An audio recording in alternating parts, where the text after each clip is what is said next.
Hi everybody, welcome back to the channel.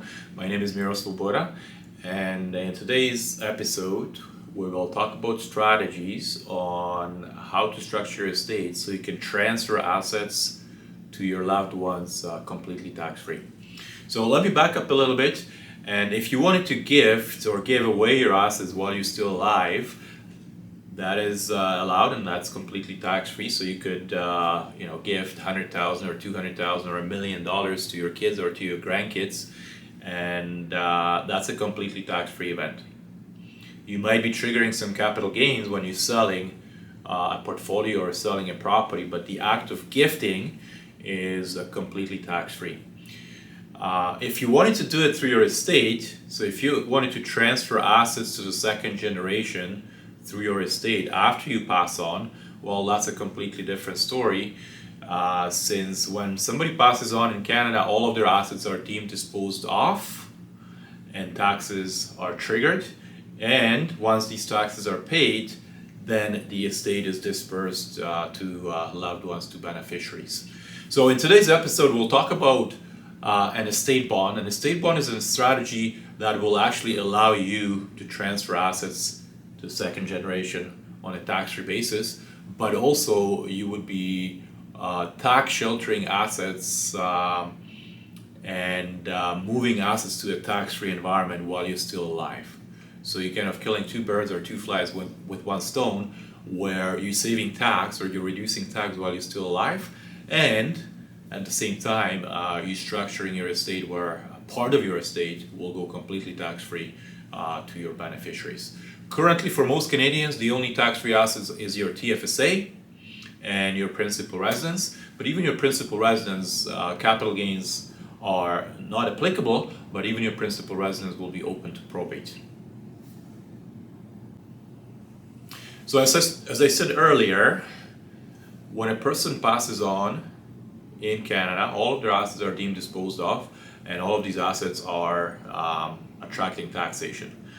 And unfortunately, most Canadian provinces, the highest marginal tax rate is over 50%. In BC, in my province, the highest marginal tax rate is 53.5%, 53.5. So essentially what this means is that half of your RSP or half of your RIF, you can pretty much kiss goodbye. Because your RIF, your RSP, that's your most expensive money, it would be fully taxable. How do we get around this problem? And what is an estate bond? So essentially, a estate bond is an insurance policy. It's a life insurance policy with an investment account around it. So estate bond allows you to transfer assets from a taxable environment and potentially very high taxable environment to a tax-free environment. And as I said earlier, as soon as your portfolio or part of your RSP lands in the estate bond, you will be participating in tax-free growth, and then when you ultimately pass on, whoever the beneficiary on that estate bond is will receive all of those assets on a complete tax-free basis. Who is it suitable for? Estate bond is actually a very simple or a fairly simple strategy to set up, and it's most suitable for somebody who has already enough assets, somebody who already might have pension income coming in, somebody who's collecting CPP OAS. So somebody who is already, their lifestyle, their retirement lifestyle is already taken care of, and they have some assets that we do know that they will not need for the rest of their life. So since we do not expect that you will need these assets for the rest of your life, why would you want to pay tax on those assets? Let's look at a quick case study. We have John and Jane here, and John actually also has a private pension, so he's already receiving a fairly healthy private pension. Both of them are receiving CPP OAS, and they have some RSPs. There's about $750,000 combined in the RSP, and they have a significant investment portfolio, about $800,000 in the portfolio itself. Step number one was we already determined that the private pension, income from the private pension, from CPP and from OAS and partially from the RSPs and RIFs is already satisfying their retirement lifestyle. They do not need any income from their non-registered portfolio and actually from the RSPs to satisfy their retirement. So as you can see, there's about $800,000 in the non-registered portfolio. There was about $750,000 in the RSPs combined. So what we suggested was, since we do not expect you needing these funds for the rest of your life, why don't we move part of these funds, so part of the funds from the RSP, part of the funds from the non-registered portfolio, into an estate bond. And again, we're achieving two goals. We're reducing tax while you are alive, because we're moving assets from taxable environment to tax-free environment. As soon as these assets land in the estate bond itself, you are participating in, or they would be participating in, tax-free growth.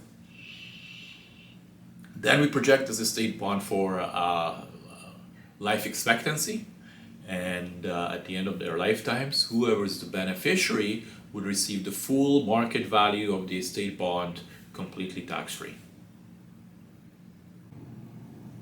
So let's look at an example, and let's actually look at an estate bond that we have implemented for John and Jane.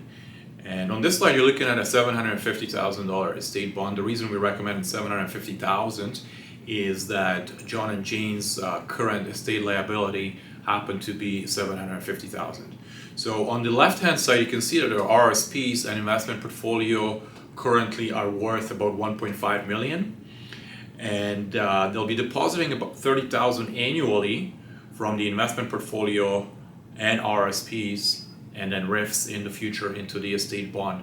But you can also see that 20 years in the future, projected value of the RIF plus investment portfolio, assuming 5.5% return, will be $3.2 million. So the RIF and the investment portfolio will actually continue to grow in taxable environment, while they'll be transferring part of their profits into the estate bond, $30,000 annually into the estate bond. And as soon as those profits, that $30,000 annually, hits the estate bond, as I said earlier,